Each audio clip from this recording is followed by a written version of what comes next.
অত্যাচার, যে পাপাচার, ওদের সীমা লঙ্ঘন করেছিল, মানুষের উপর যে স্বৈরাচারী কায়দায় শাসন চালিয়েছিল, এটা আমি জিবরাইল তো দেখেছি।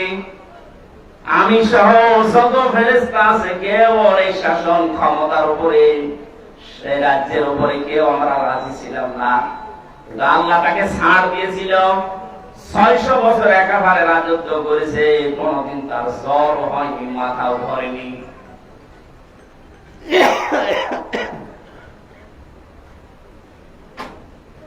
আমি শুধু বারবার জানতে থাকতাম কখন এই লোকটা সম্পর্কে কিছু করা যায়। আল্লাহ যেহেতু ছাড় দিয়েছে, আমার তো কিছু করা ছিল না। এখনো যেহেতু সাগরের নিচে যে কালেমাটা প্রায় পড়ে ফেলেছে, আল্লাহ ওকে মাফ করে দিত। আপনি লক্ষ্য করেন, আল্লাহু লা ইলাহা ইল্লাল্লাহ বলতে পারে না। বলবে জিবরাইল বলে, আমি ওর মুখের ভেতরে কাঁটা দিয়ে পা দিয়ে আস্তে আস্তে করে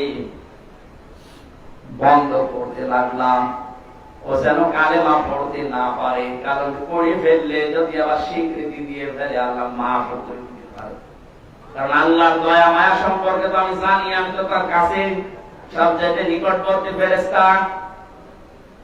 এখানে আমি যে তাফসীরের ভেতরে কয়েকটা জবাব পেয়েছি। 1 নাম্বার জবাব হচ্ছে, আপনারা শুনতেছেন?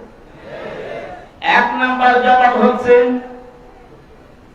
ও যদি লা ইলাহা ইল্লাল্লাহ পর্যন্ত বলে ফেলতো, ও কিন্তু স্বীকৃতি দেওয়ার সময় শুধু আল্লাহর একাত্মবাদের দিয়েছে, কিন্তু রিসালাতের ঘোষণা ও দেয়নি। সূরা ইউনূসের 90 নাম্বার আয়াতটা পড়ে একটু দেখবেন, আপনি হেদায়েত পাওয়ার জন্য এই শব্দটাই যথেষ্ট। এখানে ওই চরিত্রের মানুষ অনেক আছে, আমি এই জন্য আয়াতটা আনলাম। ও বলেছে, আন্নাহু লা ইলাহা ইল্লাল্লাযী আমানাত বিহি বানু ইসরাঈল ওয়া আনা মিনাল মুসলিমিন। আমি তো ঈমান আনলাম ওই আল্লাহর উপরে যার উপরে বনি ইসরাঈলরা ঈমান এনেছে। আমি তো মুসলমানের বড় ফেরেশতা, আমারে বারবার পানির ভেতরে সুবাই কেন? জবাব হচ্ছে, ও কিন্তু রিসালাতের ঘোষণাটা দেয়নি, ও শুধু আল্লাহর ঘোষণা দিয়েছে। আল্লাহ পাক যাকে নবী করে রাসূল করে ওই জামানায় পাঠিয়েছিলেন, প্রেরিত পুরুষ করে, তিনি হযরত মূসা। নাম কি? বলেন বলেন। আল্লাহর ঘোষণা দেওয়ার পরে রিসালাতের ঘোষণাও দেয়নি। ও যদি বলতো লা ইলাহা ইল্লাল্লাহ মূসা কালিমুল্লাহ, ওই কঠিন অবস্থায় আল্লাহ তাআলা মাফ করে দিত। আল্লাহকে স্বীকার করার পরে রিসালাতের ঘোষণা না দিয়ে শব্দটা কিভাবে উচ্চারণ করেছেন? আমানাত বিহি বানু ইসরাঈল, বনি ইসরাঈল রাজার উপর ঈমান এনেছেন। এখানে পৃথিবীতে যারা স্বৈরাচারী হয়, আল্লাহর পরের শব্দে ওর নাম স্বৈরাচার, এই শব্দটা দিয়েছেন। আল আনা ওয়া ক্বাদ আসাইতা ক্বাবলু ওয়া কুনতা মিনাল মুফসিদিন। এখন কেন? এর আগে তো তুই বড় স্বৈরাচারী ছিলি। আমার বহু বান্দাবান্দিকে দুনিয়া থেকে বিনা কারণে বিদায় করেছিস। ৭০,০০০ বাচ্চাকে দুনিয়া থেকে বিদায় করেছিস, মূসা নবী যেন আসতে না পারে। কারণ যারা স্বৈরাচার হয়, তারা আল্লাহর গুণগান, আল্লাহর কথা দু এক সময় যদি বলেও, তার প্রেরিত পুরুষ ওই জামানায় যারা থাকে, ওই রাসূলকে, নায়েবে রাসূলকে তারা মেনে নিতে পারে না। হাজার হাজার বছর আগে ফেরাউন যেটা করেছিল, আজ 2024 সালের দিকে তাকিয়ে দেখতে পাচ্ছি অনেক মানুষ আল্লাহর কথা মানতে গিয়ে নামাজ পড়ে, রোজা করে, হজ করতে যায়, যাকাত দেয়, কিন্তু তার প্রেরিত পুরুষ এই জামানায় তার প্রেরিত পুরুষ কিয়ামত পর্যন্ত যিনি, তিনি মুহাম্মদুর রাসূলুল্লাহ। কথা বলেন না কেন? আল্লাহর কথা মানতে গিয়ে দেখবেন মাঝে মাঝে নামাজে যায়, রোজা করে, লক্ষ টাকা খরচ করে হজ করে আসে, কিন্তু আল্লাহর প্রেরিত পুরুষ এই শেষ জামানায় যিনি, মুহাম্মদুর রাসূলুল্লাহ আদর্শ গ্রহণ করতে লোকটা ফেরাউনের মতো রাজি না। ফেরাউন যেমন ওই জামানার প্রেরিত পুরুষ মূসা নবীকে মানে নাই, এই জন্য মূসা কালিমুল্লাহ শব্দটাও বলে নাই। এটা আল্লাহ তাকে হেদায়েত দেয়নি, ধ্বংস করে দিয়েছে। শুধু ধ্বংস না, ফালিয়াও মানুনা জিকা বিবাদানিকা লিতাকুনা লিমান খালফাকা আয়া। তোকে আমি আজকে শক্তি দিয়ে রাখলাম, কিয়ামত পর্যন্ত তোরে আমি তামাম দুনিয়ায় যারা আসবে তাদের জন্য নিদর্শন বানিয়ে রাখলাম। এখান থেকে শুধু শোনার জন্য শোনা, বলার জন্য বলা না, শিক্ষা হচ্ছে আজ যারা আল্লাহর কথা দু একটা মেনে নিচ্ছেন, কিন্তু আল্লাহ যাকে প্রেরিত পুরুষ করে পাঠালেন আমাদের মাঝে, তার আদর্শ মানতে গেলে শুধু রাজনীতির গন্ধ খোঁজেন, আল্লাহর কসম আপনিও ফেরাউনের মতো মরবেন। এবার একটা উদাহরণ দিচ্ছি, একটু মিলান তো। এখানে যারা আছে, পোশাক পায়খানায় যাওয়া লাগে না লাগে না? কথা বলুন। নবীজি বলেন, বাম পা দিয়ে প্রবেশ করে কেউ যদি বলে আল্লাহুম্মা ইন্নী আউযু বিকা মিনাল খুবুসি ওয়াল খাবাইস, হে আল্লাহ আমি তোমার কাছে আশ্রয় চাচ্ছি, এই যে দুষ্ট জিন পরি যারা আছে, নারী হোক আর পুরুষ হোক, এরা যেন আমার লজ্জার স্থান দেখতে না পারে। কারণ শয়তানের যে 9টা টার্গেট দুনিয়াতে, তার 1 নাম্বার টার্গেট হচ্ছে উলঙ্গপনা, যৌনতা ছড়ানো। শয়তান সব সময় চায় লজ্জার স্থান উলঙ্গ করে রাখা, আর এগুলো মানুষকে দেখানো। সুতরাং আজ এই দেশ সহ বিশ্বে যারা নিজের গোপন অঙ্গকে মানুষের সামনে প্রদর্শন করে মজা পান, এগুলো দেখিয়ে দেখিয়ে যারা টাকা ইনকাম করেন, সিনেমার মাধ্যমে, নভেল নাটকের মাধ্যমে, দেহ ব্যবসার মাধ্যমে, এইগুলো দিয়ে যারা পয়সা ইনকাম করে, বুঝতে হবে এগুলো শয়তানের একটা মিশন, টার্গেট, শয়তানের জাল এরা। শয়তান জান্নাতে যাবে না জাহান্নামে? আরো জোরে বলেন, লামান তাবিআকা মিনহুম লাআমলান্না জাহান্নামা মিনকুম আজমাইন। আল্লাহ বলেন, ঘোষণা দিলাম, তোকে যারা অনুসরণ করবে, তোর ইত্তেবা করবে, তোকে তারা দেখে দেখে চলবে, তোর মিশন মতো যারা চলবে তাদেরকে আমি তোর সাথে জাহান্নাম পরিপূর্ণ করব। সুতরাং শয়তানের যে মিশন, কোন নারী কোন পুরুষ যেন এই কাজে আমরা না যাই। বিশ্বনবী মুহাম্মদ রাসূলুল্লাহ এত লজ্জাশীল ছিলেন, ফেরেশতা পর্যন্ত তাকে লজ্জা পেত। আর আমরা তার উম্মত হয়ে আর নিজেদের যত কিছু আছে দেখানো চাই, যা চাই না সব আরো উন্মুক্ত করার চেষ্টায় আছে। এটা সমকামিতা প্রমোট করছেন যারা, আপনি কি চাচ্ছেন বলেন তো? আল্লাহর পুরো সিস্টেমকে আপনি উল্টাতে চান। উপদেষ্টা মণ্ডলীতে যারা আছে তাদের 2 জন নাকি এটা চাচ্ছে যে দেশে সমকামিতা যেন কায়েম হয়। এদেশটা যারা স্বাধীন করে দিয়ে গেল 71 এবং 2024-এ, কোন মুক্তিযোদ্ধা, 71 24-এর কোন মুক্তিযোদ্ধাকে আপনি এই খবর দিতে পারবেন যে আমরা সমকামিতা প্রতিষ্ঠার জন্য আপনারা জীবন দিয়েছেন? কেউ বলবে না আমরা এটা চাই না, এটা পুরা বিরোধী আল্লাহর। আল্লাহ সব চাইতে বেশি রাগান্বিত হয়ে যায় তখন যখন কেউ তার সৃষ্টিকে পুরা পাল্টিয়ে ফেলে। সূরা নিসার ভেতরে আল্লাহ আয়াত দিয়েছেন, কোন সৃষ্টি যদি তার নিজের আকৃতি পাল্টিয়ে ফেলে তাকে মেরে ফেললেও কোনো গুনাহ নেই। অথচ আজ আপনি কি করে প্রমোট করতে পারলেন যে নারী নারীতে বিয়ে, পুরুষে পুরুষে বিয়ে? বলেন নাউজুবিল্লাহ। ছাত্র জনতা মিলে ওখানে আপনাদেরকে যেমন বসাতে পেরেছে, আল্লাহর বিরুদ্ধে, রাসূলের বিরুদ্ধে অবস্থান নিয়ে নামাতেও পারবে। এজন্য আমরা একটু সাবধান বানিয়ে দিলাম, যদি জ্ঞানী হয়ে থাকে এটা যেন ঢোকে মাথায়। তাই এটা যাওয়ার সময় কথাটা বলার পরে আপনি প্রবেশ করে 8-10 মিনিট কাজ করলেন, বের হওয়ার সময় বললেন আল্লাহ গোফরানা আলহামদুলিল্লাহিল্লাযী আযহাবা আন্নিল আযা ওয়া আফানি। প্রশংসা আদায় করছেন আল্লাহ, যিনি আমার পেট থেকে গন্ধ জিনিস বের করে আমাকে শান্তি, স্বস্তি, নিরাপত্তা, একটা ভালো বিষয় আমাকে দিলেন, আনন্দের বিষয়। যতক্ষণ এটা পেটের ভেতরে ছিল ততক্ষণ কষ্টে ছিলেন, এটা বের হওয়ার পরে আফানি, একটা নিরাপত্তা পেলেন, একটা স্বস্তি পেলেন, একটা শান্তি পাচ্ছেন। এটা দিচ্ছে কে? বলেন বলেন। যত চেষ্টা করেন বের করতে পারবেন না, আল্লাহ দয়া করে বের করে দিয়েছে, এই জন্য প্রশংসা আদায় করলেন। আমি যে 2-3 মিনিট বক বক করছি কেন বলেন তো? একটা বিষয় নিয়ে আসার জন্য। কোন দিকে তাকিয়ে আছেন? খেয়াল করেন। এটা 8-10 মিনিট আপনি টয়লেটে কাটালেন, পায়খানায় কাটালেন, নবীজির সুন্নাহ অনুযায়ী যেহেতু কাজটা হয়েছে 10 মিনিট ইবাদত। এক দুইজন এটা ইবাদত আমরা বিশ্বাস করছে না? কথা বলে না কেন? এটা ইবাদত না, কেউ বলেন বুঝে না, কেউ বলতে পারবে? নবীর সুন্নাহ অনুযায়ী এই কাজটা করে আবার বেরিয়ে আসলেন, পুরো 8-10 মিনিট ইবাদত। পুরো 8-10 মিনিট কি? কারণ এই সুন্নাহটা কার? রাসূলের। কার? আরো জোরে বলেন। রাসূলের তরিকা বাদ দিয়ে যদি এই কাজ করতেন, বাম পা দিয়ে প্রবেশ করেননি, দোয়াও পড়েননি, কাজ করে চলে আসলেন, ডান পা দিয়ে বের হননি, গোফরানা কাও বলেননি, এই 8-10 মিনিট না আধা ঘন্টা বসে থাকবো ইবাদত হবে? কি বুঝলেন এবার? এই 10 মিনিট আধা ঘন্টায় যদি আপনার ইবাদত না হয়, কারণ তরিকাটা রাসূলের ছিল না, এই জন্য কাজ একই কিন্তু ইবাদত আরো জোরে বলেন।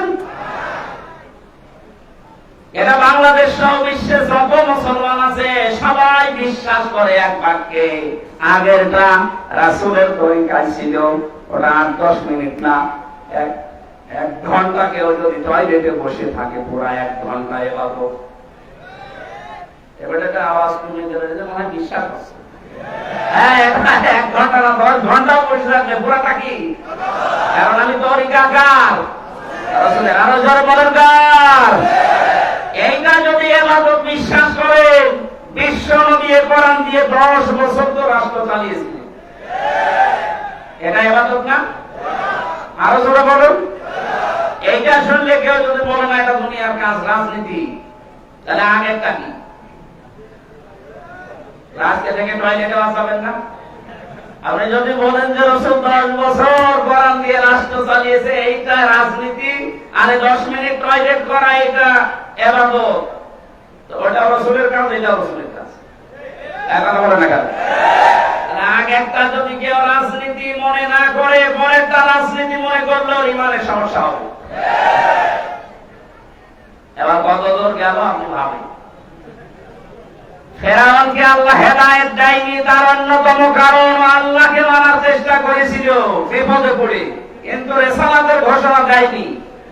আজও এই দেশে বহু মানুষ এমন পাওয়া যাচ্ছে, লোক দেখানোর জন্য হোক, আসে যেভাবেই হোক, আল্লাহর বিধান তো একটা দেখি মানে, রাসূলের তরিকার কথা বলতে গেলে ওর কাছে রাজনীতি মনে হয়।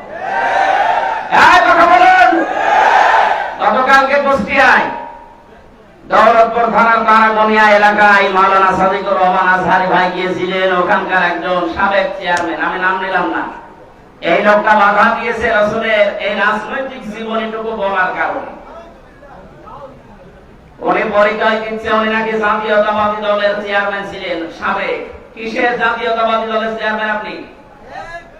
দায়িত্বে আপনার বাবা যিনি বসে আছেন জনাব তারেক রহমান, ওনাকে জিজ্ঞাসা করেন তো উনি রাসূলের জীবনী মানে কিনা। উনি যদি মানতে পারেন আপনি পাপী, পাপীও না, সাবেক। জায়গায় এরকম উদ্যোগ তো দেখাবেন না, আপনি কিন্তু বেঈমান হয়ে মরবেন। আল্লাহর কথা আপনি মেনে নেওয়ার জন্য আহ্বান জানাচ্ছেন। আমি নামাজ পড়ি, আমি রোজা রাখি, সে ঘোষণা দিচ্ছে আমি নামাজ পড়ি, আমি রোজা রাখি, আমি হজ করে এসেছি, বলে। কিন্তু রাসূলের তরিকা গুলো আপনি মানার জন্য তখন বলতে গেলে রাজনীতি মনে করেন, আপনার মরণ হবে ফেরাউনের মতো।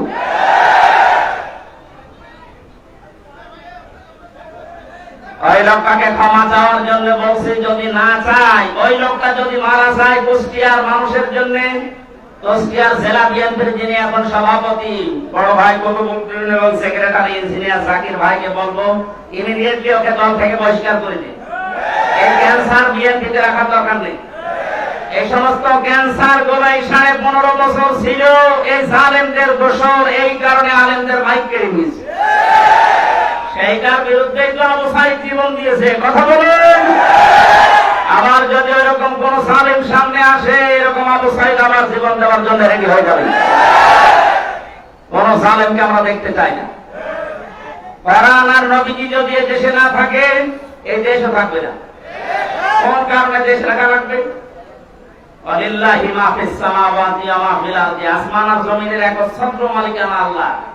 তার কথাই যদি আপনি বলতে দিতে না চান, সহ্য করতে না পারেন, যেখানে এরকম জায়গা নেই সেখানে যান।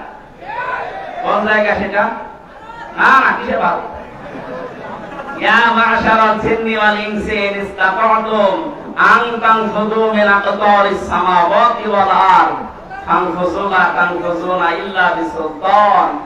আল্লাহ বলেন, হে পৃথিবীর জিন আর মানুষেরা, আমার বিধান যদি ভালো না লাগে, আমার আসমানের নিচ থেকে জমিনের উপর থেকে বেরিয়ে যা। কোথায় যাবি? কোন জায়গা নেই, যেখানে যাবে ওইটা কার? সুতরাং আপনার মতো মানুষের জমিনের উপরে, আসমানের নিচে, আর আমরা রাখবো না, দিয়ে দেবো মাটির নিচে। আশা করছি এটা দিয়ে সারা পৃথিবীর যত জালেম আছে, বিশেষ করে বাংলাদেশে, কোন জালেম যেন আলেমদের সাথে, নবীর ওয়ারিসদের সাথে বিয়াদবি করার সাহস না দেখায়।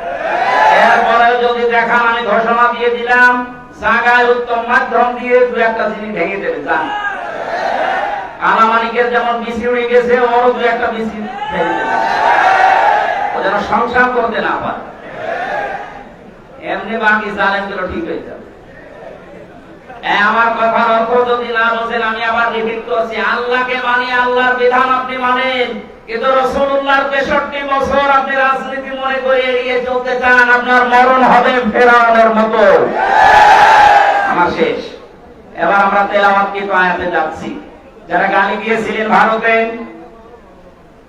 তাদেরকে শুনলাম গ্রেফতার করেছে। শুধু গ্রেফতার না, বাংলাদেশে যদি এরকম কিছু করে কেউ, আমরা সরাসরি তার ফাঁসি চাই। কোনো কম্প্রোমাইজ নেই, কোনো ছাড় নেই। রাসূলুল্লাহকে গালি দিলে, অপমান করলে একই ফতোয়া, ওকে মেরে ফেলা লাগবে। এটার পক্ষে আপনারা নেই।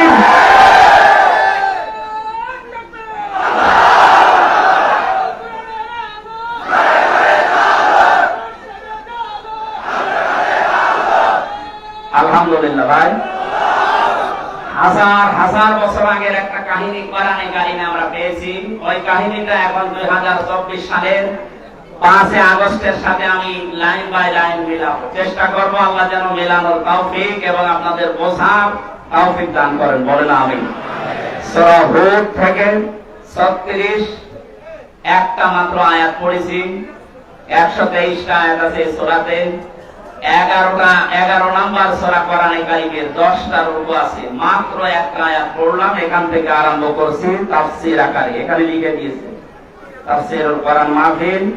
সেই শব্দের দিকে তাকিয়ে আমরা চেষ্টা চালাচ্ছি ইনশাআল্লাহ। জবান খুলে এবার পড়েন, আউযু বিল্লাহি মিনাশ শাইতানির রাজীম, বিসমিল্লাহির রাহমানির রহিম।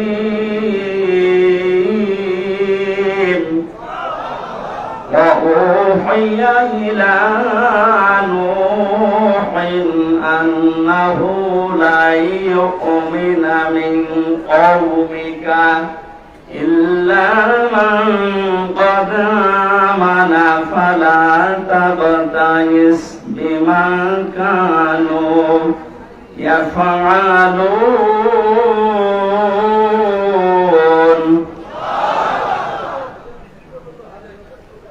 হযরত নূহ আলাইহিস সালাম তার জীবন থেকে কিছু শুনিয়ে শিক্ষামূলক কিছু বলার চেষ্টা চালাচ্ছি। 25 জন নবীর নাম কোরআনে এসেছে। তার অন্যতম নবীর নাম হচ্ছে হযরত নূহ। এই নবীর নাম কি? নূহ আলাইহিস সালাম। এই আপনারা গল্প করছেন? এদিকে আছেন তো? একজন নবীর নাম আমরা আলোচনা করছি 25 জনের ভেতরে। একজনের নাম কি বললাম বলেন তো? নূহ। 950 বছর তিনি দুনিয়ায় দাওয়াতি কাজ করেছিলেন।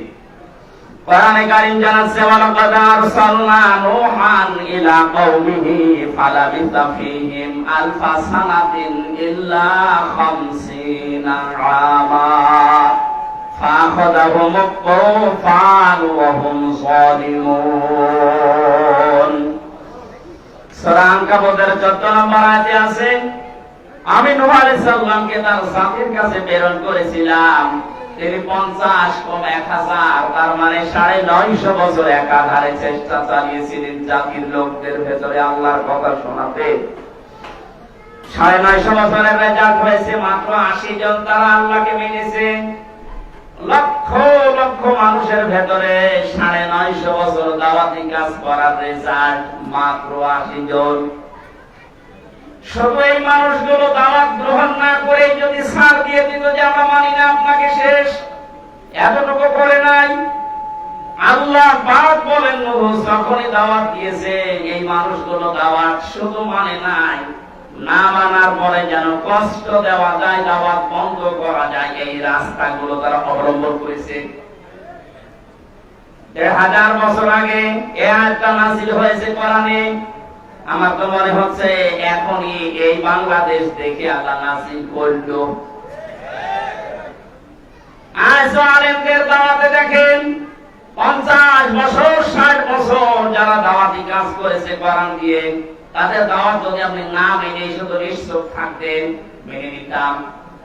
শুধু নিশ্চুপ থাকেননি, কি করে সেটা বন্ধ করা যায় 144 ধারা পর্যন্ত জারি করেছেন। আপনার ভেতরে আর ওই জামানার কাফেরদের ভেতরে পার্থক্য শুধু নামের। কথা বলে না কেন? তাদের নাম ছিল কাফেরদের, আর আপনার নামের আগে শুধু মুহাম্মদ আছে। তাহলে কাফেরদের আচরণ বুঝলাম, এই শুধু শোনে না এতটুকু না, ওটা যেন বন্ধ করা যায় কি করে সেই চেষ্টা যারা চালায়। হযরত নূহ আলাইহিস সালামের জামানায় মানুষগুলো এত ঔদ্ধত্য প্রকাশ করেছিল, সীমা লঙ্ঘন এমন পর্যায়ে গেছে, শেষ পর্যন্ত বলেছে যে দাওয়াত দাও, যে কথা বলে ওই কথাটা দেখাও। কি? কিয়ামতের কথা বলো, কবরের কথা বলো, দেখাও তো দেখি কিয়ামত কেমন। এমনিতেই পাওয়ারফুল নবী হযরত নূহ 950 বছর একেবারে চেষ্টা চালাচ্ছেন, তারপরে যদি আবার এই কথা বলে মন মেজাজ কত খারাপ হয় বলেন। হযরত মুসা নূহ নবী শেষ পর্যন্ত সহ্য করতে আর না পেরে বড় দোয়া দিয়েছিলেন, রব্বি লা তাযার আলাল আরদি মিনাল কাফিরিনা দাইয়ারা। হযরত নূহ বলেছিলেন, রব্বুল আলামিন এই কাফেরদের একটা আন্ডা বাচ্চা পর্যন্ত, এদের একটা ঘর বাড়ি পর্যন্ত জমিনে অবশিষ্ট না থাকে। আজ এবার আমি এই আয়াতটা আপনার সাথে আমার সাথে মেলানোর চেষ্টা চালাচ্ছি এই কারণে, নূহ আলাইহিস সালাম তিনি তার জাতির লোকদের থেকে যখন এই কথা শোনার পরে বরদোয়া দিয়ে ফেললেন, আল্লাহ পাক যখন জানাবেন ওয়া উহিয়া ইলা নূহিন আন্নাহু লা ইউমিনা মিন কওমিকা ইল্লা মান ক্বাদ আমান। আমি নূহর প্রতি ওহী করলাম, আমি নূহর প্রতি ওহী নাযিল করে এটা জানিয়ে দিলাম, নূহ মন খারাপ করার দরকার নেই, বরদোয়া দেওয়ার দরকার নেই। যে 80 জন ইসলাম গ্রহণ করেছে, আমাকে মেনে নিয়েছে, 80 জনের বাইরে আর কেউ ঈমান আনবে না। প্রশ্ন আসতে পারে ঈমান নিয়ে আসার জন্য, ঈমান গ্রহণ করার জন্য আল্লাহ নবীদেরকে পাঠান, আর আল্লাহ নিজে লান শব্দ দিয়ে জানিয়ে দিলেন যে এরা ঈমান আনবে না। আল্লাহ কি ঈমান না আনার পক্ষে? লান শব্দ দিয়েছেন আল্লাহ এই কারণে, যারা আলেম আছে আমরা দেখেছি লান ব্যবহার করা হয় মোজারের আগে, বাংলা অর্থ দাঁড়ায় কখনো হবে না, কখনো ঈমান আনবে না, লা ইউমিনা। নূহ আলাইহিস সালামকে আল্লাহ ওহী দেওয়ার পরে তার মনটা আরো খারাপ হয়ে গেল। যারা 950 বছরের ফসল মাত্র 80 জন, এরপরে আল্লাহ জানিয়ে দিলেন আর একটা মানুষ ঈমান গ্রহণ করবে না। সুতরাং ফালা তাবতাইস, আপনি মন খারাপ করবেন না, বিমা কানু ইয়াফআলুন, ওরা যে কাজগুলো করে বেড়াচ্ছে। নূহ আলাইহিস সালাম এভাবে আছেন। আল্লাহ রাব্বুল আলামিন তার ওই যে বরদোয়ার কারণে তাকে এবার ওহী নাযিল করে সে সংবাদ দিলেন, ওয়াসনাইল ফুলকা বিআয়ুনিনা ওয়া ওয়াহিনা ওয়া লা তুখাতিবনি ফিল্লাযিনা যালামু। এটা কঠিন বাস্তবতা চলছে, আপনি একটু নিজের সাথে বাস্তব মিলান তো।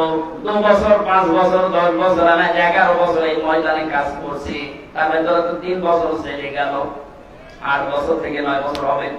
8-9 বছরে আমি প্রায় 250 উপরে মানুষ মুসলমান বানিয়েছি, তাই আমার এখনো মন ধরে না।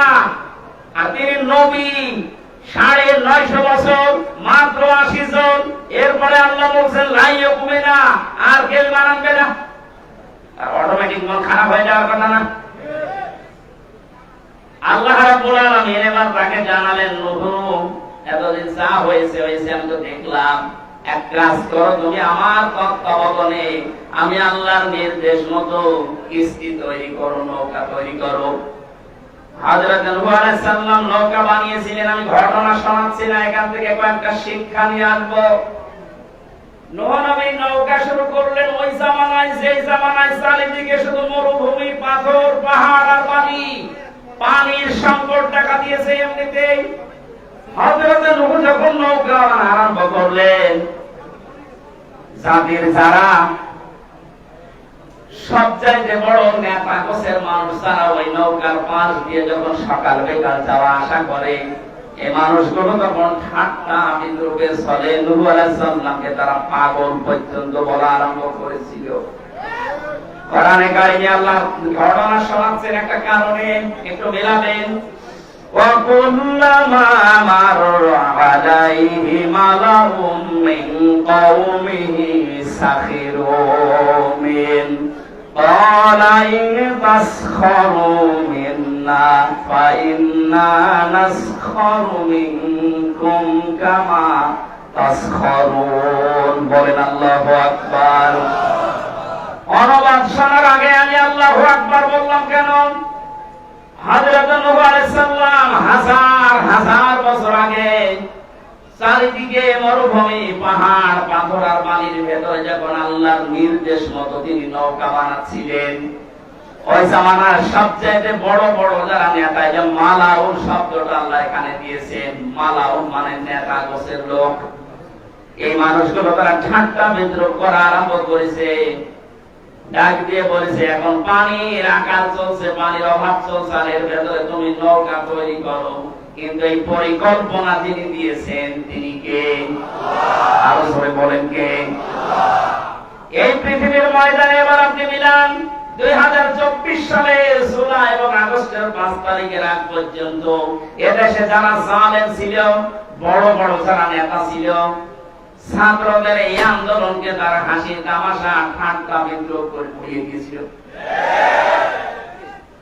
একজন প্রভাবশালী মন্ত্রী আব্দুর রাজ্জাক বলেছিল, শাপলা চত্বরের কথা মনে নেই, 12টার পরে সব সাফ করে দিয়েছি।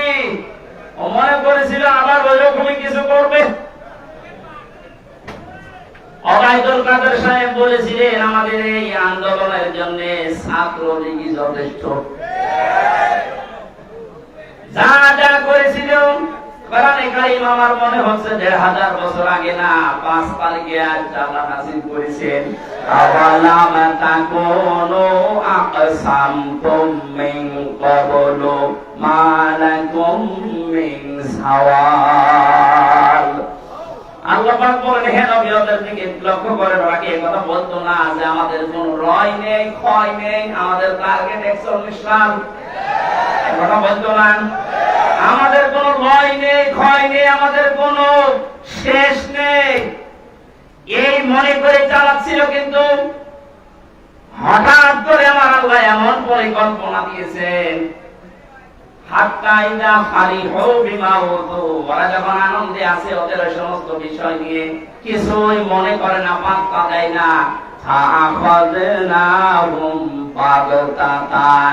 আমি আল্লাহ হঠাৎ করে তাদেরকে এমন ধরা ধরেছি, তারা বেহুশ হয়ে গেছে। এরা যে বেহুশ হয়েছে, এখন আদালতের দিকে একটু তাকালে, আপনি চেহারার দিকে তাকালে বুঝবেন। যদিও আজকে একজনকে শুনলাম জামিন দিয়েছে, সে যেই হোক, কথা বলছে এই কারণে, আমি তো 3টা বছর ছিলাম বিনা কারণে। আমার কয়েকদিন আগে মামলা সব খারিজ হয়ে গেছে। আদালত কর্তৃক প্রমাণিত যে আমার কোনো দোষ নেই, আমি নির্দোষ। এটা জানার পরও কিন্তু এই আদালত আমাকে 3টা বছর আটক হয়ে গেছে, জামিন দেয়নি। কথা বলে না কেন? আপনি একে এই 7 দিনের রিমান্ড চলছে, 5 দিন, একদিনে তাকে সব 6টা মামলা জামিন করে বের করে দিচ্ছেন। আপনি কি বোঝেন 5 তারিখের আগে এদের কথাবার্তা কত উদ্ধত্তপূর্ণ ছিল? এদের ভিডিওগুলো এখন দেখলে দেখা যাচ্ছে জিন্দা মানুষকে এরা কুপিয়ে মারার জন্য অস্ত্র নিয়ে অপেক্ষা করছিল। আজকে একটা দেখেছি, সিরাজগঞ্জ থেকে একবার যাচ্ছিলাম 13 সালে, শাপলা চত্বরের ঘটনার আগে ড্রাইভারের পেছনে আসি বসে বাসের ভেতরে, মাঝখানে দেখলাম একটা কুকুর রাস্তায় পড়ে আছে মরে। ড্রাইভার কুকুরের উপর দিয়ে না দিয়ে বাম দিয়ে চালিয়ে দিল, একটু গাড়িটা সেকি দিয়ে উঠেছে। ড্রাইভারকে বললাম, ভাই আপনি এরকম করলেন কেন? ড্রাইভার আমার বলছে, হুজুর আপনি দেখেন না একটা মরা কুকুর পড়ে আছে। আমি বললাম ও তো মরে গেছে, ওরে ডবল করে মারলে কি আর না মারলে কি? ড্রাইভার আমার দিকে ঘুরে বলছে, হুজুর আপনি কি আসলে হুজুর? কেমন আপনি দেখছেন যে একটা মরা কুকুর পড়ে আছে, এরপর আমি ডবল করে চাকা তুলে দেবো, আমার বিবেক নেই? এই কথাটা শোনার জন্য আমি ছিলাম। একটা মরা কুকুর পড়ে আছে, আপনি ডবল করে তারে মারেন না, আপনার বিবেকে বাধা দেয়। অথচ বাস্তবে আমরা এই দেশে 2006 সালের এই অক্টোবরের 28 তারিখে দেখেছি জীবিত মানুষকে পিটিয়ে মারা পর্যায়ে। আপনাদেরকে মানুষ বলতে পারেন জালেমদের দোষর যারা ছিল সবগুলো কোরআনগার মানুষ, মানুষের তালিকায় নাম দেওয়া ঠিক না। যারা মানুষকে হত্যা করে শুধু শেষ করেনি, লাশের উপরে ড্যান্স দিয়েছে। আজকে আসার সময় একটা ভিডিও দেখছিলাম, একটা যুবক ছেলে হেঁটে যাচ্ছে এই আন্দোলনের ছেলে, আর একজন সোনার ছেলে এত বড় একটা তরবারি নিয়ে একেবারে ডাইরেক্ট দিয়েছে তার শরীরের উপরে। দৃশ্য দেখার পরে মনে করলাম, আল্লাহ এটা মানুষ কোনদিন করতে পারে? আর এদেরকে আপনি জামিন দেবেন, আর বাংলাদেশের জনগণ আপনাকে ছেড়ে দেবে। শহীদ আবু সাইদকে সন্ত্রাসী নামে আখ্যা দিয়েছে লালমনিরহাটের এক ম্যাজিস্ট্রেট। বরখাস্ত করলে হবে না, ওইটা জালেমদের দোষর। সিভিল সার্জনে চাকরি করে এরকম জালেমদের দোষর যারা আছে, মাথা উঁচু করলে যেন মাথা কেটে দেওয়া হয়। আমার বিনা কারণ 3 বছর রাখতে পারেন, আর রিমান্ড চলছে, একদিনে জামিন দিয়ে দিয়েছেন, তাও 6টা মামলা। আপনি কি আর কি দিয়েছেন? জামিন পাওয়ার অধিকার নেই, আমার অধিকার ছিল না? আমার মামলাটা এই যে কয়েকদিন আগে যখন ঢিসমিস করে দিল, দেখার পরে আদালত বলছে একটা মামলা হইল, কি দিয়ে বিচার করবো, যা ফেলে দিল, সব খালাস। মনে মনে আসছিল, আল্লাহ মনে হয় জিজ্ঞাসা করে যে আদালত 3টা বছর তো আপনার কাছে মামলা ছিল, তখন তো বলেননি যে কিছু নেই, কে দিয়ে বিচার করব? আটক রাখলেন 30 বার উঠেছিল মামলা আমার, আর এখন আপনি একবার উঠতেই সব জামিন দিয়ে দিচ্ছেন। মানে যে মানুষগুলো অত্যন্ত প্রকাশ করেছিল, অহংকার করে আল্লাহকে পর্যন্ত চ্যালেঞ্জ দিয়েছিল, তারা যদি আজ আস্তে আস্তে এভাবে ছাড়া পায়, আপনি মানবতা দেখাচ্ছেন। কোরআনের আয়াতে আল্লাহ বলেন, ওয়ালা তুখাতিবনি ফিল্লাযিনা যালামু, হে নবী নূহ, ওরা যখন পানির ভেতরে হাবুডুবু খাবে, ওই জালেমদের করুণ অবস্থা থেকে যেন আপনি আবার আমার কাছে দোয়া করতে যাবেন না, যে আল্লাহ ওদের মাফ করে দেন। এ নিষেধ কার? আরো ধরে বলেন। 950 বছর ওরা কি করেছে আপনি দেখেননি? আমি 15.5 বছর তুলে ধরলাম, আপনি দেখেননি? কত মানুষের বুক খালি করেছে। কিচ্ছু যদি না করে থাকে, শুধু আয়না ঘরের জন্য ওরা জাহান্নামে যাবে। চিন্তা করতে পারেন, 8 বছর 10 বছর একটা জীবিত মানুষ মাটির নিচে, আমি তো মাত্র 10 দিন ছিলাম, আর ওরা কাটিয়েছে ব্যারিস্টার আরমান আর আমার 8 বছর মাটির নিচে, মাত্র 3.5 হাত জায়গা, এদিকে 2.5 হাত, এদিকে 3.5 হাত। কোন আলো বাতাস দিয়ে চোখ বান্ধা, পায়ের ভেতর দিয়ে হাত লাগিয়ে, সামনে যে ব্যারিকেড দেওয়া আছে লোহার রড, ওর সাথে নিজে হাত লাগিয়ে দেয়। আমার সাথে মুফতি ফখরুল ইসলাম জেলখানা ছিল, বলতো মাঝে মাঝে, আমরা ভাই জীবনে আল্লাহ পাক মাঝে মাঝে ওই বছরগুলোতে বলতাম, আল্লাহ তুমি আমাকে যদি একটু শোয়ার ব্যবস্থা করে দিতে, আপনি বলেন তো বাস্তবতা কোথায় নিয়ে গিয়েছে তারা? আমি পৃথিবীর ইতিহাসে এরকম শাস্তি দেওয়ার কথা পড়িত নাই, শুনিও নাই, যে মানুষকে এইভাবে করে 8 বছর 10 বছর রাখা যায়। 3টা বছর জেলে থেকে আমার 14টা রোগ হয়ে গেছে। অথচ যেই লোকটা ব্যারিস্টার আরমান বের হওয়ার পরে সংবাদ সম্মেলন করে জানাচ্ছে এটা যে 24 সাল, উনি জানেই না কখন রাত হয়েছে কখন দিন হয়েছে তার মনে নেই। খাবার জানিত ছোলা পচা, এরপরে মাখানো খাবার বানাচ্ছে, কেউ মাখিয়ে রেখে গেছে, ওই খাবার পচা দুর্গন্ধ, খেলে খান না খেলে মরে যান। আমরা মাঝে মাঝে রিমান্ডে বলতো, হুজুর এই যে বিশাল নালা দেখতে পাচ্ছেন, এই নালা দিয়ে বহু মানুষকে কারেন্টের শর্ট দিয়ে আমরা এই পুকুরের ভেতরে ফেলেছি। এই কঠিন ভয়ঙ্কর দৃশ্যগুলো সামনে আসে, আপনি এরপরও জালেমদের পক্ষে সাফাই গান, যা পা ঘাবড়াবেন না। আপনি মানুষ, আপনি ঘাবড়ালে আমরা নরম হয়ে যাই। মাঝে মাঝে সাহস দিচ্ছে, আপনি চট করে ঢুকে পড়েন, আসেন। আপনি চট করে ঢোকা দরকার নেই, এই দেশের জনগণ আপনাকে নিয়ে আসবে। যা করেছে এই 15.5 বছরে, ওই 6 সালের 28 অক্টোবর থেকে শুরু করে 24-এর 5 আগস্ট পর্যন্ত প্রত্যেকটা হত্যার হুকুমদাতা হিসেবে আপনার বিচার করা দরকার।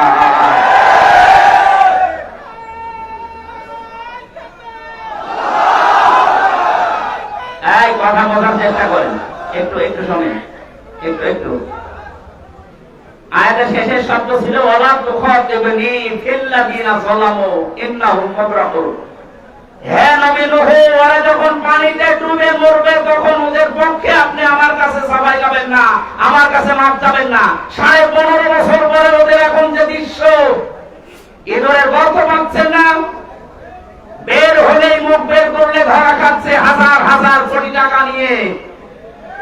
যত অপরাধ করে যে অপরাধের শাস্তি গুলো এখন দেওয়ার সময় এসে গেছে।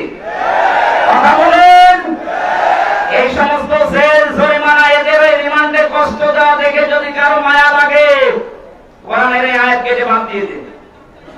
আল্লাহ বলছেন এই জালেমদের দুরবস্থা দেখে যেন হে নবী আপনার মায়া না লাগে, আমার কাছে আবার কিছু বলতে যাবেন না। সুতরাং আমরা এখন এই 15.5 বছরের যে শোধ পাচ্ছি, এই যে শব্দ ছিল ক্বালা ইন তাসখারু মিন্না ফাইন্না নাসখারু মিনকুম কামা তাসখারুন। হযরত নূহ আলাইহিস সালাম বলেছিলেন, তোমরা যা করছো আমার সাথে হাসি ঠাট্টা, সময় কিন্তু আমারও আসবে, আমিও কিন্তু ওইরকম হাসি ঠাট্টা করব। সে সময় এসে যায়নি। সুতরাং এখন কোন মায়া দেখানো নেই। অনেকে টাকা পয়সা খেয়ে তাদেরকে দলে ভিড়াচ্ছেন। জালেমদের কোন দল নেই, জালেমদের কোন মত নেই। একটাই পরিচয়, ওরা আল্লাহর মামলার আসামি। এই কথা বলে না কেন? 1400-1628টা চেয়ার ছিল এই দেশে, মেন চেয়ার। 1628টা চেয়ারের প্রত্যেকটা জালেম। এই জালেমদের পক্ষে অনেকে দেখছি সাফাই গাচ্ছে, বলছে এখান থেকে বদলি করে অমুক জেলায় দিয়ে দাও। কিনা আমি একটা মানুষ, আমাকে এখান থেকে বদলি করে কুষ্টিয়ায় দিলে মানুষ পাল্টাবে? যে জালেম সে জালেমই তো থাকবে। সুতরাং আমরা জালেমদের এই বদলি চাই না, ওদেরকে অপসারণ চাই চেয়ার থেকে জীবনের মতো নামে। কোন জালেমের দরকার নেই। বৈষম্য বিরোধী ছাত্র আন্দোলনে যারা জীবন দিয়েছে ওদের উদ্দেশ্যে যে 9টা সামনে দেখেন সংস্কার চেয়েছিল, ওরা বৈষম্য বিরোধী, বৈষম্য দূর করার জন্য ওরা চেষ্টা চালিয়েছিল। সুতরাং যারা 15.5 বছরে বৈষম্যের শিকার হয়ে ফার্স্ট ক্লাস পাওয়ার পরেও তারা চাকরি পায়নি, একবার বলে না কেন? শুধু কোটায় সব খেয়েছে। এই মেধাবীদেরকে এখন এই চেয়ার গুলোতে বসান। এই দাবির পক্ষে আপনারা নেই, এই দাবির পক্ষে আমরা, সুতরাং করানো এই দাবির পক্ষে। যারা এতদিন অবহেলিত ছিল এই মানুষগুলোকে তাদের আসল জায়গায় ফিরিয়ে দেন। আমরা চাচ্ছি সংস্কার যখন আরম্ভ হয়েছে, ডক্টর মোহাম্মদ ইউনূস অলরেডি 100 জনের 65 জন প্রায় পাল্টিয়ে ফেলেছে। এই কথা বলে না কেন? 100 জনের প্রায় 65 জন পাল্টিয়ে ফেলেছে, এখনো 35টা আছে। আমরা চাই এগুলো ইমিডিয়েটলি পাল্টা। কোন জালেমের চেয়ারে বসার অধিকার নেই, কারণ চেয়ারের জন্য অবৈধ। আরো জোরে বলে কিনা? অবৈধ মানুষগুলো যতদিন থাকবে ওরা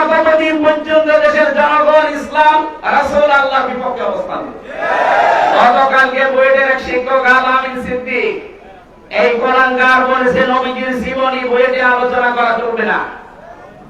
96% নবীর উম্মত আমরা এখানে বাস করি, নামাজ পড়ি না পড়ি সেটাতে বাদ দিলাম, কিন্তু নবীর উম্মত আমরা, নবীর জীবনে চলবে না এরকম বইয়ের দেশে দরকার নেই। মুসলমানের নবীর উম্মতের টাকা দিয়ে বইয়ের চলবে আর সেখানে নবীর জীবনী শোনানো যাবে না? কি হয়েছে কি? বইয়ের কি ঢাকা বিশ্ববিদ্যালয়ের চাইতে উপরে হয়ে গেছে? ঢাকা বিশ্ববিদ্যালয়ে যদি নবীর সিরাত অনুষ্ঠান হতে পারে, বাংলাদেশের কোন জায়গা বাকি থাকতে পারে বলেন তো?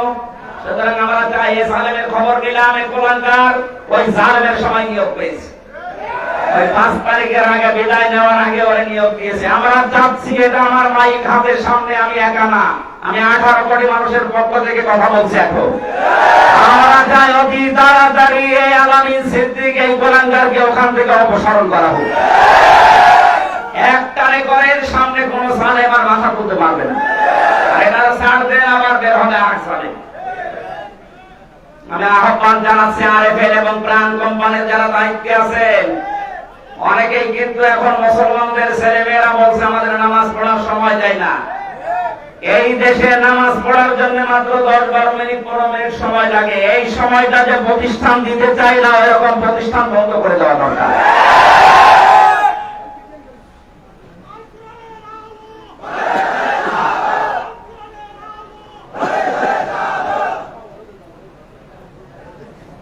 আমার ভাইরা, হযরত নূহ আলাইহিস সালাম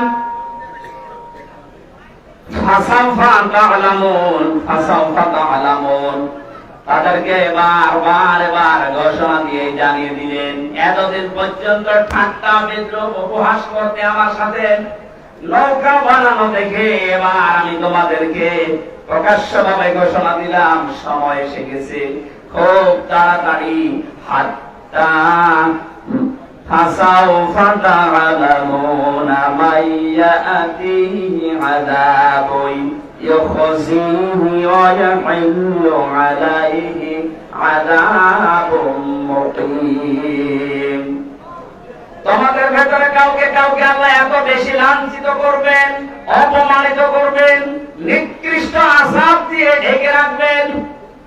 আগস্টের 5 তারিখের পর থেকে 2 মাস 3 দিনে আমার অনেক কিছু দেখা শেষ হয়ে গেছে। তার অন্যতম হচ্ছে এই কালামালিক আলেমদের বিরুদ্ধে যত অবস্থান নিয়েছিল, বিশেষ করে কোরআনের পাখির বিরুদ্ধে, মাওলানা দেলাওয়ার হোসেন সাইদিকে ওনাকে ফাঁসি দিতে পেরে জীবনের সবচেয়ে বড় কাজ করেছে।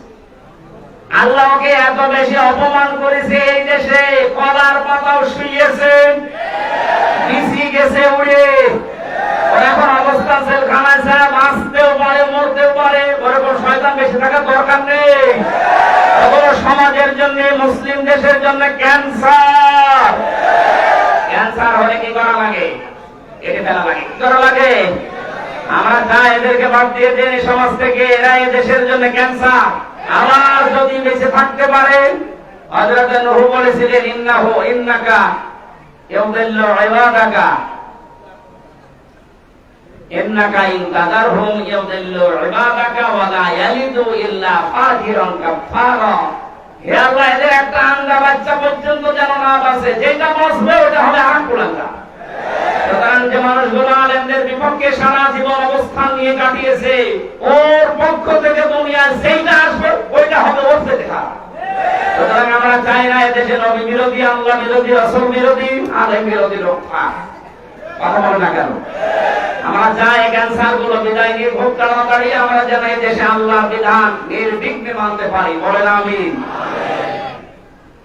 নূহ আলাইহিস সালাম এই যে ঠাট্টা বিদ্রুপ দেখার পরে যে জাবিরের যে এই নেতা গোছের লোকদেরকে বলেছিলেন, হাত্তা ইযা জাআ আমরুনা ওয়া ফারাতান নূর ফাসলুক ফিহা কুল্লা হামিল ফিহা মিন কুল্লিন যাওজাইনি ইসনাইন ইলা আখির আয়াত।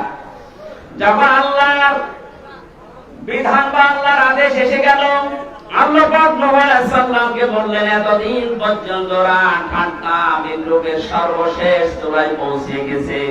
তোমাকে যাওয়া আসার সময় শুধুমাত্র উল্টা পাল্টা কথা জানিয়েছেন, এখন আমি আল্লাহ তোমাকে যে আদেশ দিয়েছিলাম যে নৌকা তৈরি করো আমার বিধান মতো আমার তত্ত্বাবধানে, নৌকা যে 3 তলা বিশিষ্ট 3 শ্রেণীর মানুষ জিনিসকে আমি এই নৌকায় উঠাবো।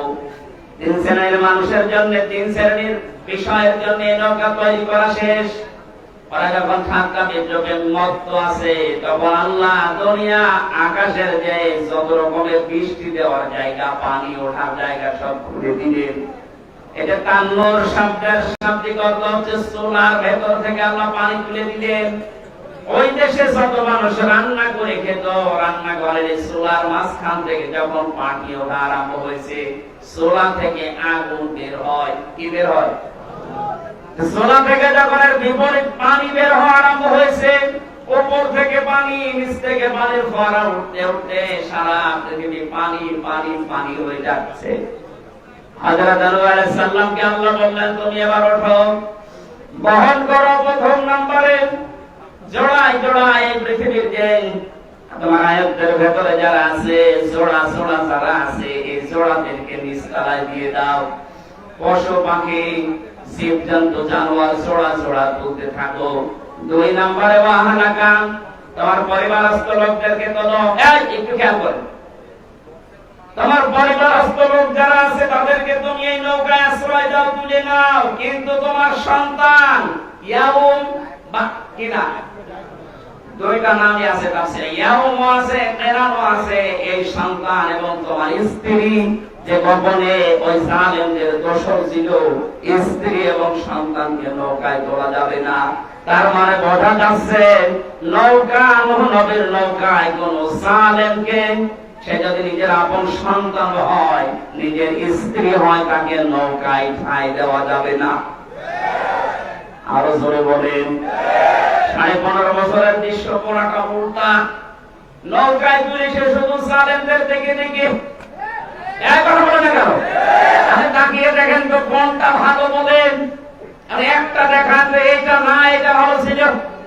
যেটা ভালো মনে করতাম দরবেশ 36,000 কোটি টাকা ইনকাম করেছে। এটা চেহারা থেকে, দাড়ি থেকে, টুপি থেকে সব সাদা, ওর মাথা থেকে শুরু করে নিচ পর্যন্ত সব সাদা। এত বড় দরবেশ যদি এত টাকা মারি কাটিং করে, আর ওর যে চরিত্র এখন বের হচ্ছে, শয়তান অপরিচে নামে না। কথা বলে না কেন? দরবেশই যদি এই হয়, বাকি কাটিং করেছে আল্লাহ জানে। এত বড় দরবেশ এই জালেমকে নৌকায় তুলে নিয়েছিলেন আপনি। 36,000 কোটি টাকা মারি কাটিং করেছে এই দেশে। আমি আপনাদের গ্যারান্টি দিচ্ছি, এদেশে যারা ইসলাম কায়েম করতে চায় একামতে দিন, এদের হাতে আপনি 5টা 10টা বছর তুলে দেন, 15 বছর লাগবে না। 36,000 কোটি না, 36 পয়সা যদি চুরি হয়, আমি গ্যারান্টি দিচ্ছি 36,000 কোটি না, 36 কোটি না, 36 টাকা না, 36 পয়সা যদি হবে না ইনশাআল্লাহ। এদের চরিত্রগুলো সব পরীক্ষিত। এর আগে পরীক্ষা পেয়েছেন না? কে যাকে আপনি ফাঁসি দিয়ে দুনিয়া থেকে বিদায় দিলেন, তাকে তো মন্ত্রণালয় চালাতে দিয়েছিলেন। মন্ত্রণালয় দায়িত্ব পালন করার পরে টাকা ফেরত দেয়, এটা পৃথিবীর ইতিহাসে প্রথম। এই জন্য তো গ্যারান্টি দিলাম 36,000 কোটি টাকা মারি কাটিং না, 36 পয়সা চুরি হবে না। 5 থেকে 10 বছর একটু হাতে দিয়ে দেখেন। খালি উল্টা বলছে না না, মানে আপনি কি করলেন 15.5 বছর? কাকে তুলেছিলেন? সবগুলো জালেম আর জালেমদের, বাকিটা নামায় বললাম। 3 নম্বরে কাদেরকে তুলেছিলেন? ইল্লামান আমানা, যারা ঈমান এনেছে, ওই যে 80 জন, ওই 80 জনকে আপনি তুলে নেন 3 তলায়। তার মানে এখানে বোঝাতে চায় আল্লাহ, নূহ নবীর যে নৌকা ছিল, এই যে জালেম পালিয়েছে, ও জালেম মাঝে মাঝে বলতো যে এই নৌকা নূহ নবীর নৌকার মতো। আপনি যদি এই নৌকাকে নূহ নবীর নৌকার সাথে তুলনা করেন, আল্লাহ নূহ নবীর নৌকাতে জালেমদেরকে তুলতে নিষেধ করেছিলেন, আপনি পুরাটা উল্টিয়ে শুধু জালেম দিয়ে নৌকা পরিপূর্ণ করেছেন। এই কারণে তো নৌকা ডুবে গেছে। 2 নম্বরকে ঈমানদার ছাড়া কোন বেঈমান যেন নৌকায় না ওঠে, সেটা নিজের ছেলে হোক আর বউ হোক। এজন্য 80 জনের বাইরে নূহ নবী একটা লোক কেউ নেননি। সুবহানাল্লাহ বলতে পারেননি? টাকারা যাদেরকে নিয়েছিলেন একটা মানুষের ভেতরে ঈমান আছে? ঈমান যে নেই তার প্রমাণিত এই দরবেশ। কারণ চুরি করলে তার ঈমান থাকে না। এই কথা বলো না কেন? চুরি করলে ঈমান থাকে? শুধু চুরি না, কবিরা গুনাহ যেগুলো আছে, কোন মানুষ যদি জেনে শুনে কবিরা গুনাহ কোনো কিছু লিপ্ত হয়, জেনা করা যেমন, জেনা করা কবে করে না? করে না কেন? মানুষ যখন জেনে শুনে জেনা করতে শুরু করে তখন তার থেকে ঈমান দূর হয়ে যায়। যখন আবার ওই কাজ শেষ করে তওবা করে ফিরে আসে তখন তার ভেতরে ঈমান আসে।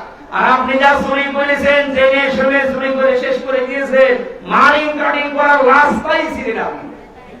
যত টাকা পাচার করেছেন চুরি করে, এই টাকা তো এখনো ফেরত আসেনি, তার মানে ঈমানও আপনার কাছে এখনো আসেনি। কথা বলে না কেন? যতক্ষণ আপনি অপরাধে থাকবেন ততক্ষণ ঈমান ফিরে আসবে না।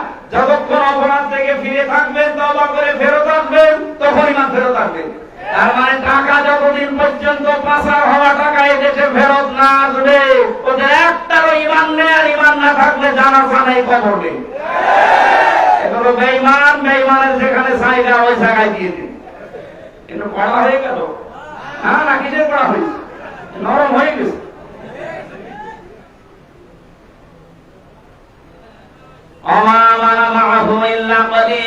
আল্লাহ বলেন তাদের ঈমানদারের সংখ্যা যে এত কম ছিল, মাত্র 80 জন। এই 80 জন আর ওই আহাদ পরিবারের কয়েকজন তার সন্তান স্ত্রী বাদ দিয়ে বাকি পশু পাখি আর জীবজন্তু দিয়ে 3 তলা লঞ্চ তিনি পরিপূর্ণ করবেন বলে মনস্থ করলেন। সাদের লোকেরা এত নিকৃষ্ট আচরণ নূহ আলাইহিস সালামের সাথে করেছিলেন। হাদিসটা রিওয়ায়াতটা একটু দুর্বল, আমি শিক্ষার জন্য বলছি।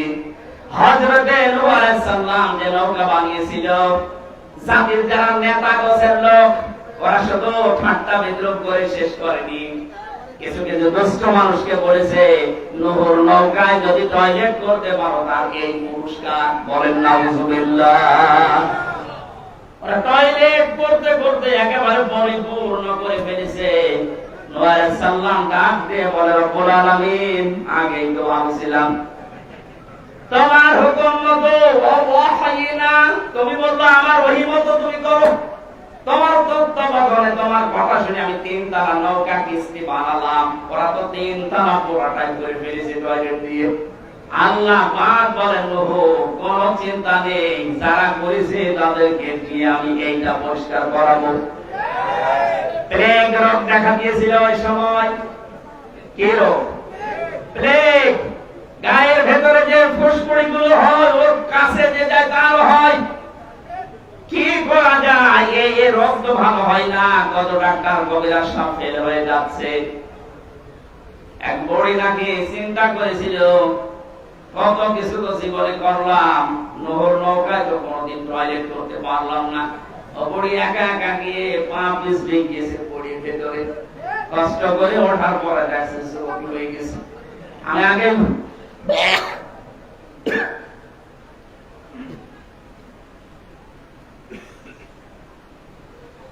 আগে বলছে এটা কিন্তু দুর্বল নয়, আমি শুধু শিক্ষার জন্য বলছিলাম, কয়েক মিনিট তাহলে বলতাম না। ওঠার পরে যখন আসে মানুষ আর চিনতে পারে না, বাড়িতে যায় বাড়ির লোকজন চিনতে পারে না। কে তুমি? বলে তোমার দাদি। না, আমার দাদু এই বয়স না। শেষ পর্যন্ত কথাবার্তা যখন শোনার পরে দেখা গেল নূহর নৌকায় ডুব দেওয়ার কারণে যুবতী হয়ে গেছে। ওদেশে যারা বুড়ো মানুষ বলছে এখন যুবক হবো, যুবতী হবো। শেষ পর্যন্ত টয়লেট নিতে নিতে 7 বার করে ধুয়ে তারপরে নিয়েছে। আল্লাহ বলেন, নূহ যেটা করেছিলে তুমি ঠিক তার তুলনায় আরো 3-4 গুণ বেশি পরিষ্কার হয়ে গেছে। পৃথিবীতে আল্লাহর কৌশল যেটা, জালেমদের কৌশল করতে করতে যেখানে শেষ হয়ে যায়, আল্লাহ পাক বলেন ওই জায়গা থেকে আমি আল্লাহ কৌশল আরম্ভ করি। শেষ পর্যন্ত নূহ আলাইহিস সালামের কাছে একজন বুড়ি মহিলা ঈমান এনেছিল। 80 জনের ভেতরে একজন। এটাও দুর্বল প্রায়, আমি শিক্ষার জন্য বলছি। আল্লাহর উপরে তাওয়াক্কুল, ভরসা থাকলে আল্লাহ কিভাবে তাকে বাঁচায়। নূহ আলাইহিস সালাম যখন বললেন এলাকার মানুষেরা আল্লাহ পাক বৃষ্টি পাঠাবে, বন্যা পাঠাবেন, জলোচ্ছ্বাস পাঠাবেন, পানি আসবে, তুফান আসবে, তোমরা সব সতর্ক হও। যারা ঠাট্টা বিদ্রোহ করে উড়িয়েছে এই বড়ি কিন্তু ঈমান আনার পরে ডাক দিয়েছিল, নূহ শুনেছি তোমার আল্লাহ নাকি গজব পাঠাবেন। আল্লাহ যদি গজব পাঠায় তাহলে আমার নিতে কিন্তু তুমি ভুল করো না তোমার ওই নৌকায়। নূহ আলাইহিস সালাম 3 স্তরে সাজাতে ওনার বড়ির কথা মনে নেই। একাধারে 40 দিন চলছিল ওইটা, 40 দিন একাধারে চলছে এই নৌকা। আল্লাহ পাক বলেন অকরার কাবু ফিহা বিসমিল্লাহি মাজরিহা ওয়া মুরসাহা ইন্না রাব্বি লাগাফুরুর রহিম। জোরে বলেন আল্লাহু আকবার। আবার শোনার আগে আল্লাহু আকবার বললাম কেন? দুইটা কারণে। এদিকে তাকান। হযরত নূহ আলাইহিস সালামকে আল্লাহ বললেন এই কাজটা আগে করো, যে নৌকায় যখন উঠবা তখনই বলো বিসমিল্লাহ, আল্লাহর নামে। মাজরিহা এটার গতি, অমরসাহা এর স্থিতি। এখানে নৌকা বলতে আমি একটা রূপক অর্থ নিয়েছি। নৌকা মানে শুধুমাত্র এই নূহ নবীর নৌকা না, কিয়ামত পর্যন্ত এই পৃথিবীতে আল্লাহর আদেশ আল্লাহর নিষেধকে যারা জমিনে কায়েম করতে চাইবে এইটাও একটা নৌকা কিস্তি। সুতরাং আল্লাহর বিধানকে চালু করার জন্য, কায়েম করার জন্য যারা চেষ্টা চালান, এ মানুষগুলোর গতি, স্থিতি এগুলো সব কার মতো চলবে বলেন তো? আরো জোরে বলেন। এজন্য আমরা যারা দিন কায়েমের জন্য এই দেশে দীপ্ত শপথ নিয়েছি বা নেব বলে আশা করছি, কোন চিন্তা নেই, নির্দ্বিধায় আপনি জীবন, জান, মাল, ইজ্জত আবরুর রাস্তায় খাটাবেন। বাকি দায়িত্ব যা পালন করবে আপনার বাবা মা না, কে? আরো জোরে বলেন কে? কেন আল্লাহ পালন করবে? কারণ এই দিন প্রতিষ্ঠার দায়িত্ব আল্লাহ আমাদেরকে দিয়েছেন, কিন্তু কায়েম করবেন তিনি। দায়িত্ব পালন করবে কারা? এটা মানুষ যখন মুসলমান হয় তখন এই কথা বলা লাগে, ইন্না সালাতি ওয়া নুসুকি ওয়া মাহইয়ায়া ওয়া মামাতি লিল্লাহি রাব্বিল আলামিন।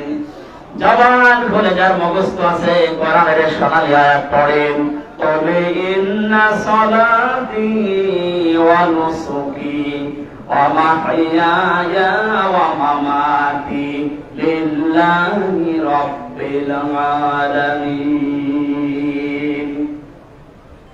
একদিন দুই দিন না, 40 দিনের গতি এবং স্থিতি চলছিল। এই নৌকা কোথায় যে থামবে, কোথায় যে স্থির হবে, কোথায় কোথায় নোঙ্গর করবে, এখান থেকে আমি শিক্ষা দিতে চাই।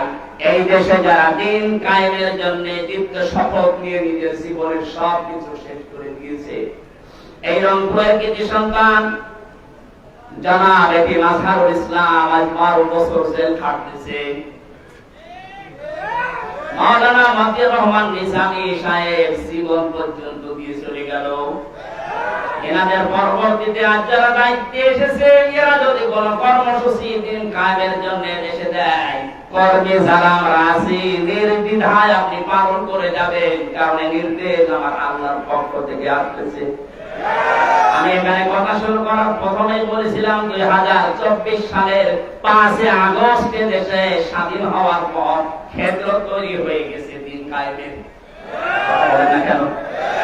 ষড়যন্ত্র হচ্ছে আন্তর্জাতিক ভাবে এবং দাদাদের পক্ষ থেকে কোন কিছু আসবে না ষড়যন্ত্র করে। আল্লাহ যখন এত কিছুর পর দেশটা স্বাধীন করে দিলেন, এদেশে আল্লাহর দিন কায়েম হবে, এটা ফাইনাল। ধর্ম চোখে এইটা দেখতে চাই। কারণ 52 বছরে তো বহু কিছু দেখেছি। কারো বাবা চালিয়েছিল, না খেয়ে মানুষ করেছে, দূর থেকে স্বামী চালিয়েছে, চাচা চালালো, ভাবি চালিয়েছে, বউ চালিয়েছে, আমরা দেখলাম। শুধুমাত্র এই কোরআন দিয়ে চললে কেমন দেখা যায় এটা দেখতে বাকি আছে। আর কথা মনে রাখবে, এটা বাকি আছে না? এটা দেখতে চাই যে কেমন চলে, এটা দিয়ে চলবে। আমার জীবনের সবচেয়ে বড় আশঙ্কা আকাঙ্ক্ষা আমার না এটা। কোরআন দিয়ে দেশ চললে কেমন দেখা যায়, আল্লাহ যেন চর্ম চোখে দেখে পড়ার তৌফিক দেন। বলেন আমিন। আরো জোরে বলেন আমিন।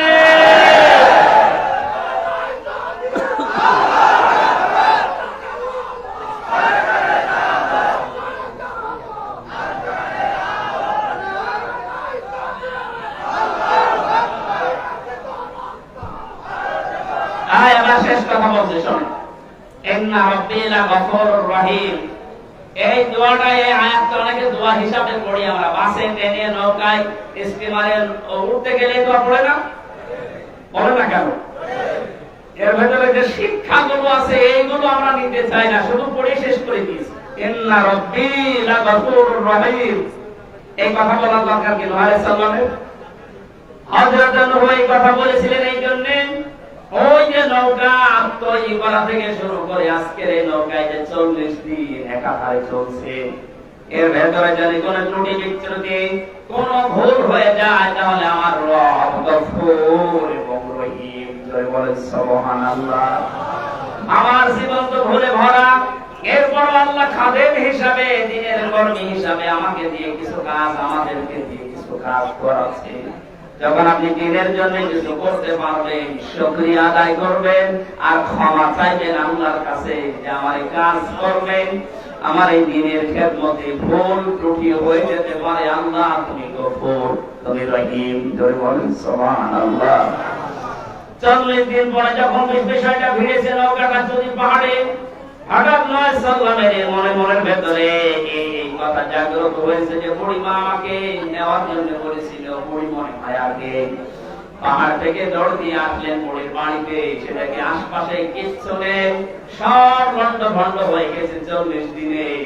বুড়ি এখনো পর্যন্ত সেজদায় পড়ে আমার আল্লাহর তাসবিহ করতেছে। এখান থেকে যে শিক্ষাটা মুফাসসির দিতে গেছেন, কোন মানুষ যদি কঠিন অবস্থায় পড়ার পরে আল্লাহর প্রতি ভরসা, তাওয়াক্কুল কঠিন ভাবে তৈরি করতে পারে, হাজার হাজার বছর আগে বুড়িকে যেমন আল্লাহ 40 দিন বিশাল তুফানের ভেতরে বাঁচাতে পেরেছিলেন, কিয়ামত পর্যন্ত বিপদে পড়লে আল্লাহ এরকম মানুষকে বাঁচাতে পারে। আমাদের কোনো ভয় নেই, কোনো দুরাশা নেই, কোনো চিন্তাও নেই, বেঁচে থাকলেও ভালো, মরে গেলেও ভালো, এর আমার মোবাইল জগতেই লাভ। কথা বলে না কেন? এ জগৎ শেষ করে যেতে পারলে আমার জন্য বানানো বাড়ি আছে জান্নাত। এজন্য আমার টার্গেট থাকবে কি করে এই জমিনে আল্লাহর বিধানকে কায়েম করে দেখাতে পারি। বহু চেষ্টা করছে আজকে 52 বছরে দেশের জনগণ, অনেকে বাধা দিচ্ছে। সেদিন এক সাংবাদিক দেখলাম প্রশ্ন করছিল, এত জনপ্রিয় আপনারা, কিন্তু এত দিনের ভেতরে এদেশে ইসলাম কায়েম হলো না কেন? জমাত হচ্ছে এদেশে, মসজিদে মসজিদে মুয়াজ্জিন আযান দেয়, সবাই মসজিদে নামাজ পড়তে যায়, বলেন আযান শোনার পরে যারা আসে না মসজিদে, এই দোষ কি তাদের না মুয়াজ্জিনের? এক কথা বলে না কেন? মুয়াজ্জিন তো তার দায়িত্ব ঠিক পালন করে যাচ্ছে, আপনি কেন সাড়া দিবেন না? সুতরাং আমরা আমাদের জীবন জগতে আসরের আযান না হয় তার মানে জীবনের শেষ দিন, চেষ্টা চালিয়ে যাব। আল্লাহ রাব্বুল আলামিন ক্ষেত্র যখন তৈরি করে দিয়েছে, আমরা আশা করতে পারি এদেশে আল্লাহর এই কালেমা পথ করে উঠবে। কোরআনের পাখির যতগুলো স্বপ্ন আমি দেখলাম সব একটা একটা করে প্রতিফলন হচ্ছে। উনি বলেছিলেন জালেমরা এদেশে ইঁদুরের গর্ত পাবে না, ঠিক এখন পাচ্ছে না। উনি বলেছিলেন শুধু ছাকা দেওয়া হবে, এক ছাকাতে পড়বে দিল্লিতে, ঠিক করেছে তাই। উনি বলেছিলেন এই জমিনে জালেমদের নাকের উপরে কালেমার পতাকা বকবক করে উঠবে, এইটাও আমার মনে হয় সামনে প্রতিফলন হবে। আল্লাহ তুমি আমাদেরকে এটা দেখিও, বলেন আমিন। আমি জেলখানায় বসে মেয়েদের এবং ছেলেদের সাংসারিক জীবন সম্পর্কে এবং আমল নিয়ে বই লিখেছিলাম। বইগুলো গাড়িতে আছে, গাড়ি মনে হয় গানে আছে। মেয়েদের জন্য আর স্বামীর জন্য স্ত্রীরা নিয়ে উপহার দেবেন, কাজে লাগবে। এটা গাড়ি থেকে নিয়ে যাবেন। মাদ্রাসার মাহফিলের জন্য ওনারা বারবার টাকা পয়সা কালেকশন, আমি কালেকশন পারি না, তারপরও যদি টাকা পয়সা দেওয়ার মতো কেউ থাকেন, যারা যাচ্ছে ওনাদের কাছে আমি 5 মিনিট সময় চাচ্ছি, একটু দিয়ে দিন। কেউ আছে ভেতরে? আপনাদের ভেতরে লোক নেই? একটু রাস্তাটা দেন, বাচ্চাগুলো যাবে, রাস্তাটা দেন। মাদ্রাসার ছেলেরা এবং বাচ্চা যারা আছে এনারা যাচ্ছে, আপনারা দয়া করে এই মাদ্রাসাটা চালাতে তো আর সরকারের পক্ষ থেকে কিছু এখনো দেওয়া হয় না, জনগণের টাকা চলছে। প্রধান অতিথিকে, আমাদের প্রধান অতিথি আজকে কি নাম যেন? রিজন ভাই না জিয়ন ভাই? জিয়ন ভাই কি ওনার তো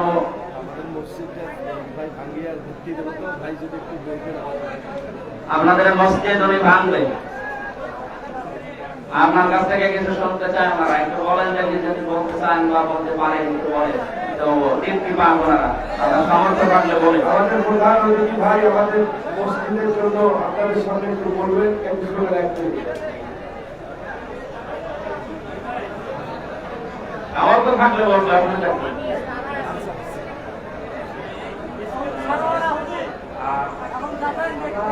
সবাই দায়িত্ব যদিও বা আমি অলরেডি রমাচারে অনেকগুলো মসজিদে তবে আমার তরফ থেকে আমি দুইজন আপনাদেরকে আরেকটা গোল ভাই আমাদের সবার থেকে 3 গোল হলে আলহামদুলিল্লাহ। আরেকটা হ্যাঁ ইনশাআল্লাহ দিয়ে দেবেন, আমাদের রক্ত থাকলে দেবেন না কেন? রিজওয়ানুল বাড়ি মানে আল্লাহর সন্তুষ্টিমূলক যে শব্দটা আমার ওনার নামের ভেতরে আছে, আল্লাহ যেন এই দুইজনের উপরে, আল্লাহ ওনার উপরে যেন সন্তুষ্ট হয়ে যান, বলেন আমিন। যারা গেছে মাদ্রাসার ওনাদের কাছে একটু দয়া করে দিন। আমাদের এই যে বন্ধুগুলো দিচ্ছেন আমাদের 5টা বাচ্চার মাথায় আমরা পাগড়ি পরাবো, ছেলেদেরকে পাঠায় দেন। আমি স্যার এবছর আছে না? গাড়ি থেকে বইটা নিয়ে যান, যাওয়ার সময় মনোযোগ করে যান যদি সময় থাকে। 11টা বাজে, ওরে বাবা আমরা তো 10টার পর ডাক্তার ঘুমাতে পড়েছি।